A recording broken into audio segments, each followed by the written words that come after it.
দেখতে পাচ্ছেন এটা হলো কেওড়া গাছ, মানে যে হরিণী যে জঙ্গলে যে ফলগুলো খায় সেই কেওড়া ফল হচ্ছে। এই যে দেখতে পাচ্ছেন, আমি একটা সিঁড়িয়ে দেখাই গাইস, আমার হাতের দিকে একটু ফলো করেন।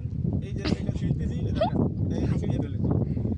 এই যে এইটা হলো কেওড়া গাছ, আর এই কেওড়ার ফল হচ্ছে এই যে ছিঁড়ে ফেলেছি। এটা হরিণী খায়, অনেক পশু পাখিতে খায়, এবং আমরা মানুষেও এই ফল খাই, এবং খেতে এটা খুব টেস্ট। আমি একটু খেয়ে দেখাই। এটা একটু কাঁচা আছে, একটা আছে ভালো পাকা, ভালো পাকা। এই দেখেন কত সুন্দর ফল। নিয়ে এসে খেয়ে দেখাই, তাহলে বুঝতে পারবেন।